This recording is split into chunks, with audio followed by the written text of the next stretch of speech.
جو اہل علم کے لیے خاص توجہ کی ہے۔ بہت مشہور ہے کہ امام بخاری رحمۃ اللہ علیہ کے یہاں بخاری میں روایت درج کرنے کے لیے شرطیں بہت کڑی ہیں۔ عام طور پر محدثین کرام شاگرد اور استاذ کے درمیان ملاقات کے امکان کو اتصال کی دلیل مانتے ہیں۔ عام لفظوں میں یوں کہیے کہ اگر ایک شخص ایک دوسرے محدث سے روایت نقل کر رہا ہے تو اس کا کیا ثبوت ہے کہ اس شخص کی اس سے ملاقات ہوئی ہو؟ عام طور سے محدثین یوں فرماتے ہیں کہ ان کے زمانے ان کے وفات کو دیکھ لیا جائے جو شاگرد ہیں، اور استاذ کے حیات کو دیکھ لیا جائے۔ اگر یہ امکان ہے کہ انہوں نے ان سے ملاقات کی ہوگی، ملنا چاہتے تو مل سکتے، تو یہ امکان لقاء اتصال سند کے لیے کافی ہے۔ لیکن امام بخاری رحمۃ اللہ علیہ کے امکان لقاء کافی نہیں بلکہ ثبوت لقاء ضروری ہے، یعنی راوی کوئی ایسا لفظ اپنی حدیث کے اندر نقل کرتا ہو جو ملاقات پہ دلالت کرے۔ یہ تحقیق علامہ انور شاہ کشمیری رحمۃ اللہ علیہ کی۔ طلبہ حدیث جب یہ جملہ سنتے ہیں کہ امام بخاری رحمۃ اللہ علیہ کے یہاں حدیث میں سند کے متصل ہونے کے لیے ثبوت لقاء ضروری ہے کہ استاد اور شاگرد کی ملاقات ہوئی ہو، تو ذہن اس طرف جاتا ہے کہ کسی خارجی دلیل کے ذریعے یہ ثابت ہو کہ فلاں نے فلاں سے ملاقات کی ہے۔ لیکن علامہ انور شاہ کشمیری رحمۃ اللہ علیہ فرماتے کہ یہ نہیں، نہ یہ امام بخاری کی مراد ہے اور نہ یہ ممکن ہے۔ وہ کہتے ہیں کہ راوی ثقہ ہے، راست باز ہے، جھوٹ بولنے والا نہیں ہے، اس پر کذب کی تہمت تک نہیں ہے۔ جب وہ روایت کسی ایسے لفظ سے نقل کرتا ہے جو ملاقات پہ دلالت کرے تو یہی ثبوت لقاء ہے۔ مثلا راوی کہتا ہے سمعت فلانا یقول، حدثنی فلان، اخبرنی فلان، اخبرنا فلان، سمعتہ یقول، میں نے فلاں سے سنا، فلاں نے مجھ سے بیان کیا، فلاں نے ہم سے بیان کیا۔ یہ الفاظ وہیں استعمال کیے جائیں گے جہاں براہ راست ملاقات ہوئی ہو۔ تو میں یہ عرض کر رہا ہوں کہ امام بخاری رحمۃ اللہ علیہ کی اس شرط کی بنا پر کہ طالب علم اور استاذ کے درمیان ملاقات کا ثبوت ہو گیا ہو، یہ سند کے متصل ہونے کے لیے کافی ہے، اور امام بخاری کے معیار پر وہ روایت آ گئی، بخاری میں درج کر لی جائے گی۔ لیکن کم لوگ جانتے ہیں کہ امام ابو حنیفہ رحمۃ اللہ علیہ کے اتنا کافی نہیں تھا۔ وہ فرماتے تھے کہ جب شاگرد نے استاذ سے روایت سنی تو اس وقت سے لے کر اس کو بیان کرنے تک پوری مدت میں اس کو روایت مکمل یادداشت کے ساتھ محفوظ ہو۔ اگر روایت سن کر اس نے کاپی میں نقل کر لی، کتاب میں نوٹ کر لی، اور 20 سال کے بعد کسی شاگرد کے سامنے وہ کتاب کھول کر روایت سنا رہا ہے اور اس کے الفاظ اس کے ذہن میں محفوظ نہیں ہیں، الفاظ یاد نہیں ہیں، امام صاحب کے نزدیک اس حدیث کا سنانا جائز نہیں ہے۔ وہ فرماتے ہیں کہ جب تک سننے کے وقت سے لے کر روایت بیان کرنے تک درمیان کی پوری مدت میں حدیث پوری قوت کے ساتھ یاد نہ ہو، اس روایت کو بیان کرنا جائز نہیں ہے اور وہ سند متصل نہیں قرار دی جائے گی۔ امام صاحب کے یہاں چونکہ یہ شرط اتنی کڑی ہے، جتنی کڑی شرط ہوگی اتنی روایات کی تعداد محدود ہوتی چلی جائے گی۔ اور ایک الزام احناف کے اوپر اور امام ابو حنیفہ رحمۃ اللہ علیہ کے اوپر یہ لگایا جاتا ہے کہ یہ قیاس سے فیصلہ کرتے ہیں اور احادیث کے خلاف فیصلے کرتے ہیں۔ قاری صاحب نے بھی اس پر کچھ روشنی ڈالی۔ اس سلسلے میں آپ کو ایک واقعہ سناتا ہوں۔ خاندان نبوت کے نمایاں فرد ہیں حضرت جعفر صادق، جعفر ابن محمد ابن علی ابن حسین ابن علی، حضرت علی رضی اللہ تعالیٰ عنہ کے پوتے ہیں علی زین العابدین، اور ان کے پوتے ہیں جعفر ابن محمد، جعفر صادق، محمد باقر، علی زین العابدین، حسین ابن علی، علی مرتضیٰ رضی اللہ تعالیٰ عنہ اجمعین۔ حقیقت یہ ہے کہ امام جعفر صادق، محمد باقر، یہ سب ائمہ اہل سنت والجماعت میں سے ہیں، مگر شیعوں نے ان کا اغوا کر لیا۔ اور ان کی طرف ایک من گھڑت فقہ منسوب کر کے اس کا نام فقہ جعفری رکھ دیا، جبکہ ائمہ اہل سنت میں سے ہیں۔ حضرت جعفر صادق سے کسی نے جا کر شکایت کی، کیونکہ حاسدین بہت تھے امام صاحب کے، غلط باتیں گڑھ کر منسوب کرنے والے، ان سے جا کے شکایت کی کہ یہ ابو حنیفہ آپ کے نانا کی حدیثوں کو چھوڑ کر قیاس سے فتویٰ دیتے ہیں کہ اچھا بلاؤ۔ بلائے گئے، انہوں نے کہا تم قیاس سے فتویٰ دیتے ہو، حدیث کے خلاف فتویٰ دیتے ہو؟ تو امام صاحب نے فرمایا کہ اگر میرے کسی خاص فتوے کے بارے میں آپ کو یہ علم ہو کہ وہ حدیث کے خلاف ہے، آپ اس کی نشاندہی کریں، میں اسے رجوع کر لوں گا، لیکن اگر ایسا نہیں ہے تو میرا طریقہ سنیے۔ میرے سامنے جب کوئی مسئلہ آتا ہے تو میں سب سے پہلے کتاب اللہ میں اس کو تلاش کرتا ہوں، اگر مسئلہ صاف صریح مل گیا تو پھر کسی اور طرف دیکھنے کی ضرورت نہیں ہے۔ مثلاً انما الخمر والمیسر والانصاب والازلام رجس من عمل الشیطان، جن چیزوں کو اس میں حرام قرار دے دیا گیا اب کہیں اور دیکھنے کی ضرورت نہیں ہے۔ شراب حرام ہے، جوا حرام ہے، قرآن کی نص صریح سے ثابت ہے۔ اگر قرآن پاک میں مسئلہ صراحت کے ساتھ نہیں مل سکا تو پھر احادیث کی طرف رجوع کرتا ہوں، حدیث سے اگر مسئلہ ثابت ہو گیا تو پھر آگے نہیں جاتا، اگر حدیث کے اندر مسئلہ نہیں ملا تو پھر میں صحابہ کرام رضی اللہ تعالیٰ عنہ کے اقوال کو دیکھتا ہوں، اگر وہ متفق ہیں تو اس کو اختیار کر لیتا ہوں، اگر ان میں مختلف رائے ہیں تو انہی میں سے کسی کو چن لیتا ہوں اور اقوال صحابہ کے باہر نہیں جاتا، اسی دائرے کے اندر رہتا ہوں۔ اور جب مسئلہ اوزاعی اور طاؤس اور مجاہد تک پہنچتا ہے تو ہم رجال و نحن رجال، جب رائے اور اجتہاد کا نمبر آتا ہے تو جیسے دوسرے حضرات اجتہاد کر سکتے ہیں میں بھی اجتہاد کرتا ہوں۔ اس کے بعد فرمایا کہ آپ کہتے ہیں کہ میں حدیث کے خلاف فتویٰ دیتا ہوں، تو میرے کچھ سوالات ہیں، یہ بتلائیے کہ عورت کمزور ہے یا مرد کمزور ہے صنفی اعتبار سے؟ فرمایا عورت کمزور ہے۔ فرمایا اگر میں قیاس سے فتویٰ دیتا تو میں کہتا للانثی حظ مثل الذکرین، کہ عورت کو میراث میں مرد سے 2 گنا حصہ ملنا چاہیے، لیکن نص موجود ہے کہ للذکر مثل حظ الانثیین، یہ بتلائیے کہ یہ فیصلہ قیاس کے مطابق ہے یا نص کے مطابق ہے۔ فرمایا کہ یہ بتائیے کہ انسان جب خفین پہن کر چلتا ہے تو اس کی تلی میلی ہوتی یا اوپر کا حصہ؟ کہ نہیں، تلی میلی ہوتی ہے۔ فرمایا اگر میں قیاس سے فتویٰ دیتا تو میں کہتا کہ خفین پہ مسح نیچے کیا جائے، اوپر نہ کیا جائے۔ اس طرح کے 2-4 مسائل جب امام صاحب نے سنائے تو انہوں نے فرمایا کہ مجھے غلط اطلاع پہنچائی گئی تھی، میں اپنی بات سے رجوع کرتا ہوں۔ اور یہ وہی طریقہ ہے امام ابو حنیفہ رحمۃ اللہ علیہ کا جو رسول اللہ صلی اللہ علیہ وسلم نے حضرت معاذ بن جبل رضی اللہ تعالیٰ عنہ کو تلقین فرمایا تھا۔ حضرت معاذ بن جبل رضی اللہ تعالیٰ عنہ کو رسول اللہ صلی اللہ علیہ وسلم نے یمن کا گورنر بنا کر اور معلم بنا کر روانہ کیا۔ جب وہ جانے لگے تو ان کو واپس بلایا اور بلا کر پوچھا بما تقضی، تم فیصلہ کیسے کرو گے؟ قال بسنت بکتاب اللہ، اللہ کی کتاب کے ذریعے فیصلہ کروں گا۔ پوچھا فَإِن لَمْ تَجِدْ فِي کتاب اللہ، فَإِن لَمْ تَجِدْ فِيهِ کتاب اللہ میں نہ ملا تو کیا کرو گے؟ قال فَبِسُنَّةِ رسول اللہ، اللہ کے رسول کی سنت سے میں فیصلہ کروں گا۔ آپ نے فرمایا فَإِن لَمْ تَجِدْ فِيهِ، اگر اس میں بھی نہ ملا تو کیا کرو گے؟ قال اجتہد برأیی ولا آلو، پھر میں اپنی رائے کو تھکاؤں گا، اپنے عقل سے کام لوں گا، خوب غور کروں گا، یعنی نصوص کتاب اللہ کی آیات اور احادیث ان کے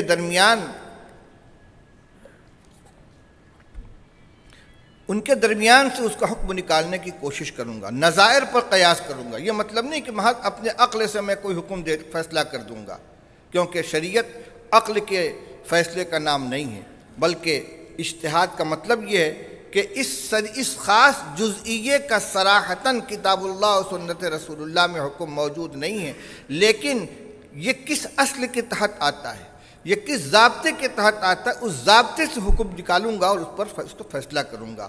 تو رسول اللہ صلی اللہ علیہ وسلم نے فرمایا الحمدللہ الذی وفق رسول رسول اللہ لما یحب و یرضا، یہ الفاظ ترمذی شریف کے ہوں، کما قال رسول اللہ صلی اللہ علیہ وسلم۔ فرمایا اللہ کا شکر ہے جس نے اپنے رسول کے قاصد کو اس چیز کی تعلیم دی، اس چیز کی توفیق عطا فرمائی جس سے اللہ کا رسول راضی اور جس کو پسند کرتا ہے۔ یہ روایت جہاں کتاب اللہ اور سنت رسول اللہ کی اولین حیثیت کو متعین کرتی ہے، وہیں اس بات کی بھی دلیل ہے کہ سارے مسائل صرف کتاب اللہ اور سنت رسول اللہ سے حل نہیں ہو سکتے۔ اس لیے جو حضرات اصول اربعہ کو تسلیم کرتے ہیں کہ 4 بنیادیں ہیں مسائل کے استنباط کی بالترتیب، کتاب اللہ، سنت رسول اللہ، اجماع امت اور قیاس صحیح، ان کے لیے یہ روایت سب سے مضبوط دلیل ہے۔ آپ پوچھیں گے اس میں اجماع کا تو تذکرہ نہیں ہے، یہ گفتگو رسول اللہ صلی اللہ علیہ وسلم خود فرما رہے ہیں، اور اجماع کا وجود رسول اللہ صلی اللہ علیہ وسلم کی وفات کے بعد ہوا ہے۔ صحابہ کرام رضی اللہ تعالیٰ عنہم جن مسائل کے اوپر متفق ہو گئے وہ اجماع کہلایا، جیسے 20 رکعت تراویح پر اجماع ہوا۔ جمعہ کے دن خطبہ کی اذان ہوتی تھی، اس سے پہلے کوئی اذان نہیں ہوتی تھی۔ حضرت عثمان رضی اللہ تعالیٰ عنہ کے زمانے میں ایک اذان کا اضافہ ہوا۔ ایک مجلس میں ایک ساتھ 3 طلاق دی جائے تو ان تینوں کو 3 ماننے کا فیصلہ ہوا، یہ اجماعی مسائل ہیں۔ اور جس وقت یہ فیصلہ ہوا جتنے صحابہ کرام رضی اللہ تعالیٰ عنہ موجود تھے سب نے اس سے اتفاق کر لیا۔ یہ اجماعی فیصلے ہیں جو اس وقت سے لے کر آج تک اہل سنت والجماعت کے اندر متفق علیہ چلے آ رہے ہیں، اور کسی نے اسے شذوذ اور فرار کی راہ اختیار نہیں کی۔ تو حضور صلی اللہ علیہ وسلم کے زمانے میں تو آپ کا ارشاد خود حکم تھا، خود اصل تھا، اس لیے اس وقت اجماع امت کا ابھی وجود نہیں تھا۔ ہاں قیاس کی ضرورت پڑ سکتی تھی، آپ نے اس کی توثیق فرما دی۔ بعض حضرات اس روایت کی استنادی حیثیت پہ کلام کرتے ہیں، کیونکہ ترمذی شریف میں جہاں یہ روایت نقل کی گئی ہے اس کی سند کے آخر میں یہ آتا ہے کہ راوی نقل کرتے عن اصحاب معاذ عن معاذ بن جبل رضی اللہ تعالیٰ عنہ، حضرت معاذ کے تلامذہ حضرت معاذ سے اس کو نقل کرتے ہیں۔ تو اس پر اشکال یہ ہے کہ یہ تلامذہ کون تھے، یہ معروف نہیں ہے، لہذا یہ روایت ناقابل استدلال ہے۔ لیکن میں آپ کو بتلاؤں، مولانا عبد الرحمن صاحب مبارک پوری جو اسی جماعت سے تعلق رکھتے ہیں، ترمذی شریف کے شارح ہیں، انہوں نے تحفۃ الاحوذی میں اس روایت کو ذکر کرنے کے بعد علامہ ابن قیم کی اعلام الموقعین سے پوری عبارت نقل کی ہے۔ علامہ ابن قیم فرماتے ہیں کہ اصحاب معاذ میں کوئی کاذب نہیں تھا، متہم بالکذب نہیں تھا، کوئی ضعیف نہیں تھا، سب کے سب ثقہ تھے۔ اس لیے ان میں کا ایک شاگرد بھی اگر معاذ بن جبل سے روایت نقل کرتا تو معتبر ہوتی۔ یہاں تمام کے تمام اصحاب جو اصحاب معاذ بن جبل کے نام سے معروف ہیں وہ پوری جماعت ان سے نقل کر رہی ہے، تو یہ تو اعلیٰ درجے کی توثیق ہو گئی۔ اسی طرح وہ فرماتے ہیں کہ جب کوئی مسئلہ امت کے درمیان مقبول ہو جائے تو پھر اس روایت کی سند سے بحث نہیں کی جاتی، اور اس کی کئی مثالیں انہوں نے پیش کی۔ وہ فرماتے ہیں لا وصیت لوارثین، کہ وارث کے حق میں وصیت کرنا درست نہیں۔ ابھی یہ مسئلہ آپ کے سامنے آیا تھا، جس کو وراثت ملنے والی ہے، بیٹا ہے، بیٹی ہے، ماں ہے، باپ ہے، بیوی ہے، شوہر ہے، اس کے حق میں اگر مورث کوئی وصیت کرے گا تو وصیت کل عدم ہوگی۔ یہ روایت سند کے اعتبار سے کمزور ہے، لیکن علامہ ابن قیم فرماتے کہ پوری امت نے اس کو قبول کر لیا اور اس کو ضابطہ بنا لیا کہ وارث کے حق میں وصیت معتبر نہیں ہے، اب اس کی سند نہیں دیکھی جائے گی۔ اسی طرح دیت عاقلہ کے اوپر آئے گی۔ اگر قتل خطا کا جرم کسی سے سرزد ہو جائے تو اس کے جو رشتہ دار ہیں، اسباط ہیں، جن کو عاقلہ کہا جاتا ہے، ان پر دیت عائد کی جائے گی۔ علامہ ابن قیم فرماتے ہیں کہ اس کی سند کمزور ہے، لیکن اس مسئلے کو پوری امت نے قبول کر لیا، لہذا اب کوئی ضرورت نہیں رہ گئی اس کی سند کو دیکھنے کی۔ اسی طرح اور بھی انہوں نے کچھ مسائل نقل کیے ہیں۔ تو یہ ضابطہ بتلایا ہے کہ جب کوئی مسئلہ متفق علیہ طور سے پوری امت کے اندر قابل قبول ہو جائے پھر اس کی سند سے بحث نہیں کی جاتی۔ اور اس پر میں ایک اضافہ کرتا ہوں، طلبہ حدیث جانتے ہیں ترمذی شریف کے شروع میں کتاب الطہارت میں وضو کے شروع میں بسم اللہ پڑھنے سے متعلق ایک باب ہے۔ اس روایت کو ذکر کرنے کے بعد امام ترمذی رحمۃ اللہ علیہ امام احمد بن حنبل رحمۃ اللہ علیہ کا یہ قول نقل کرتے ہیں کہ وضو کے شروع میں بسم اللہ پڑھنے سے متعلق کوئی مضبوط روایت میرے علم میں نہیں ہے۔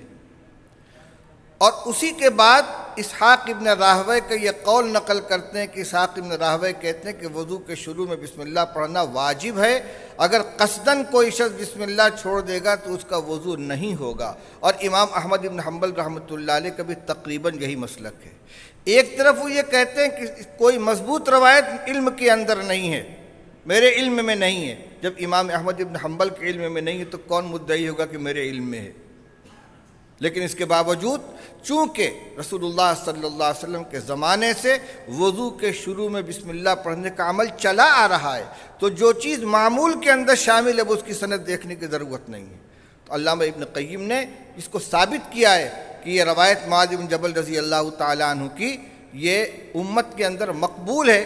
یہ میں نے اس لیے تذکرہ کر دیا کہ بعض حضرات کی طرف سے یہ مسئلہ اٹھایا ہے۔ بنارس میں ایک مرتبہ ایک بیان میں نے اس حدیث کا حوالہ دے دیا تو ہمارے ایک جامعہ سلفیہ ہے، اس کے ایک مقرر صاحب نے اس کے تردید میں فرمایا کہ پہلے اس کا حدیث ہونا تو ثابت کیا جائے، یعنی اگر کسی نے اس کے اوپر کچھ کلام کر دیا کسی راوی کے بارے میں تو حدیث ہونے سے وہ ساقط ہو گئی۔ بہرحال یہ بڑی جرأت کی بات ہے۔ تو میں یہ عرض کر رہا تھا کہ امام اعظم ابو حنیفہ رحمۃ اللہ علیہ کے یہاں جو روایات کو سند کے ساتھ نقل کرنے سے زیادہ ان کے یہاں روایات کو اپنے اصول کے اندر جگہ دی گئی ہے، اور ان کا طریقہ استنباط کا وہی تھا جو رسول اللہ صلی اللہ علیہ وسلم نے حضرت معاذ بن جبل رضی اللہ تعالیٰ عنہ کو تلقین فرمایا تھا۔ اور ایک بات آپ کی شاید قاری صاحب نے بھی ذکر کی تھی کہ احادیث کا امام ابو حنیفہ رحمۃ اللہ علیہ کے یہاں اتنا اہتمام ہے کہ کتنی روایتیں جن کو دوسرے حضرات ضعیف کہہ کے ترک کر دیتے ہیں کہ روایت ضعیف ہے، لیکن احناف کے یہاں ان کو اختیار کیا جاتا ہے۔ اور امام ابو حنیفہ رحمۃ اللہ علیہ کا یہ ضابطہ ہے کہ قیاس کے مقابلے میں حدیث ضعیف کو ترجیح دیتے ہیں۔ اگر اس کے مقابلے میں اس سے قوی کوئی روایت موجود ہو تو اس کی طرف دیکھیں گے، لیکن جس مسئلے میں صرف ایک روایت ہے یا چند روایتیں وہ سب درجے کے اعتبار سے کمزور ہیں تو ان روایات کے مقابلے میں قیاس نہیں کیا جاتا، کمزور روایت کو ہی قابل قبول قرار دے کر اس پر مسئلے کی بنیاد رکھی جاتی ہے۔ بہرحال امام ابو حنیفہ رحمۃ اللہ علیہ کی محدث کی حیثیت سے جو شان ہے وہ اس زمانے بھی تسلیم کی گئی۔ مسعر ابن قدام جو کوفہ کے بہت بڑے محدث ہیں، جن کی حیثیت یہ تھی کہ حدیث کے دو بہت بڑے عالم جو امام ہیں، امام شعبہ ابن الحجاج اور سفیان ثوری، یہ دونوں حضرات جب کسی حدیث کے بارے میں گفتگو کرتے اور فیصلہ نہ ہو سکتا تو کہتے تھے چلو مسعر ابن قدام کے پاس چلتے، ان سے فیصلہ کرائیں گے۔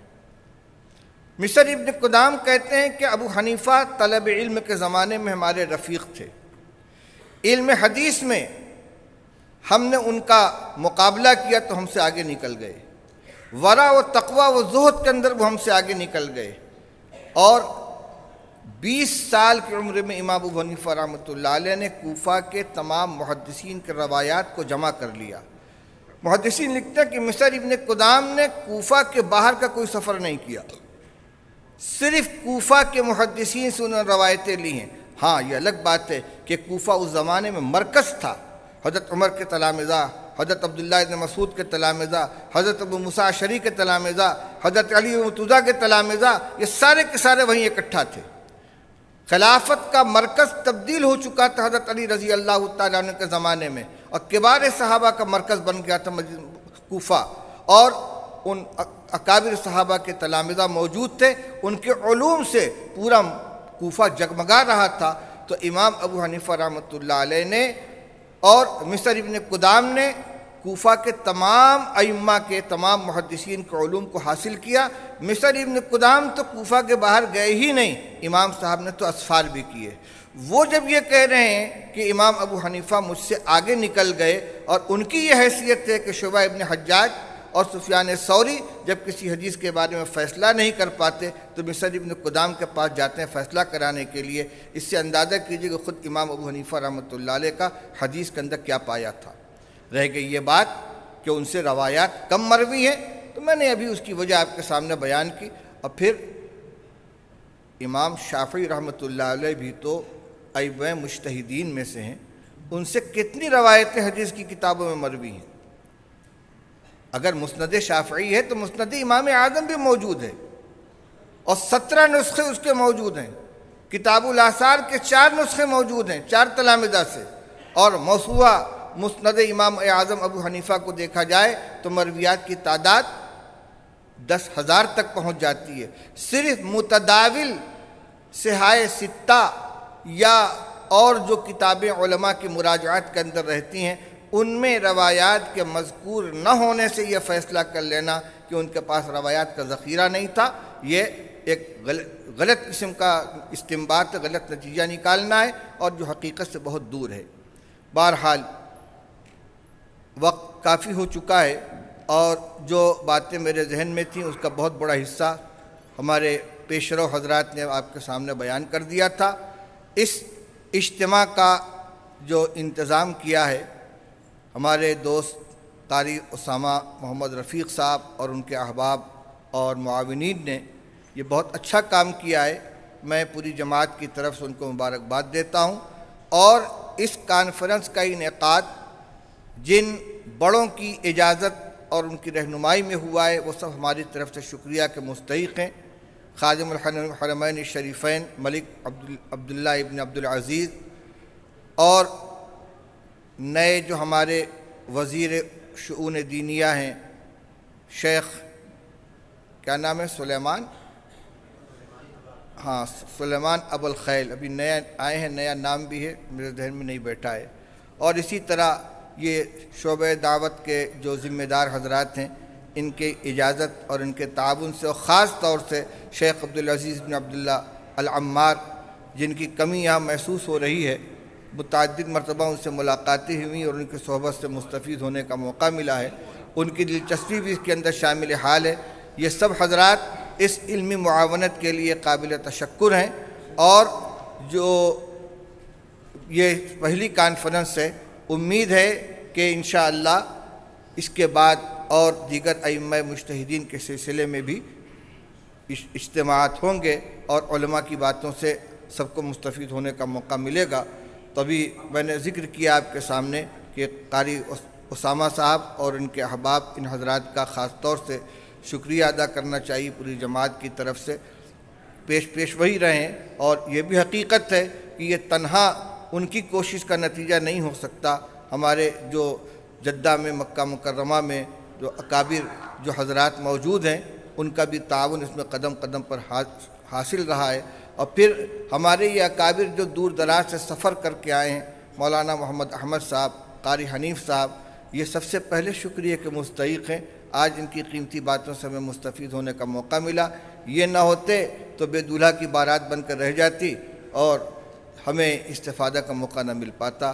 اللہ تعالیٰ سے دعا کرتا ہوں کہ اللہ تعالیٰ اس کے بہتر سے بہتر ثمرات ظاہر فرمائے اور پوری ملت کو اس کا فائدہ پہنچے، اور پھر ہمیں اور آپ کو مل بیٹھنے کا اور ان قیمتی باتوں کو سننے کو موقع ملے۔ وآخر دعوانا الحمدللہ رب العالمین۔